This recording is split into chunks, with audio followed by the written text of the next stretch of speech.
بسم اللہ الرحمن الرحیم بہشتی زیور تیسرا حصہ باب 12-16 پیداوار کی زکوٰۃ کا بیان۔ مسئلہ ہے، کوئی شہر کافروں کے قبضے میں تھا، وہی لوگ وہاں رہتے سہتے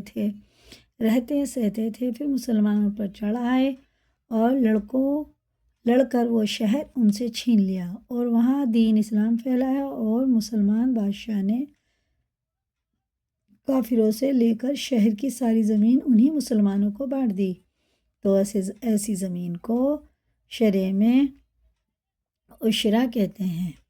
اور اگر اس شہر کے رہنے والے لوگ سب کے سب اپنی خوشی سے مسلمان ہو گئے، لڑنے کی ضرورت نہیں پڑی، تب بھی اس شہر کی سب زمین عشرہ کہلاوے گی، اور عرب کے ملک کی بھی ساری زمین عشرہ ہے۔ مسئلہ ہے 2، اگر کسی کے باپ دادا سے یہی عشرہ زمین برابر چلی آتی ہو، یا کسی ایسے مسلمان سے خریدی جس کے پاس اس طرح چلی آتی ہو، تو ایسی زمین میں جو کچھ پیداوار ہو اس میں بھی زکوٰۃ واجب ہے۔ اور طریقہ اس کا یہ ہے کہ اگر کھیت کو سینچنا پڑے تو فقط بارش کے پانی سے پیداوار ہوگی، یا ندی اور دریا کے کنارے پر ترائی میں کوئی چیز بوئی اور بے سینچے پیدا ہو گئی، تو ایسی کھیتی میں جتنا پیدا ہوا ہے اس کا 10واں حصہ خیرات کر دینا واجب ہے، یعنی کم خرچہ ہوا اس میں، یعنی 10 من میں 1 من اور 10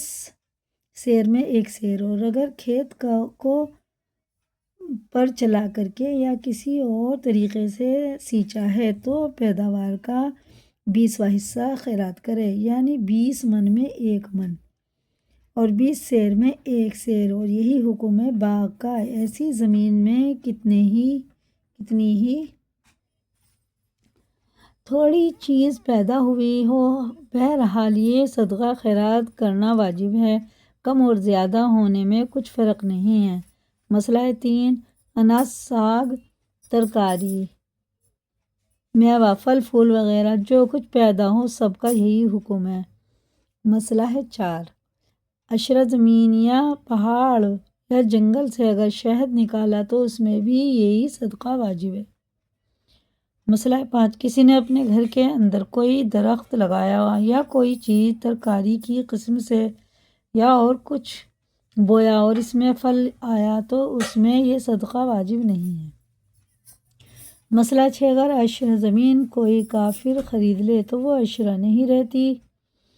پھر اگر اس سے مسلمان بھی خرید لے یا کسی اور طور پر اس کو مل جائے تب بھی وہ عشرہ نہ ہوگی۔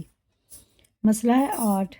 یہ بات کہ یہ 10واں یا 20واں حصہ کسی کے ذمہ ہے، یعنی زمین کے مالک پر ہے یا پیداوار کے مالک پر ہے،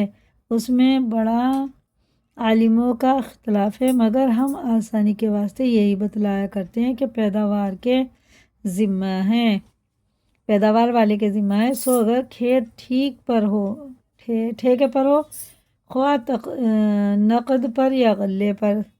تو کسان کے ذمہ ہوگا، اور اگر کھیت بٹائی پر ہو تو زمیندار اور کسان دونوں اپنے اپنے حصے کا دیں گے۔ اسی کو یاد کریں، لائک کریں، دوسروں کو بھی شیئر کریں،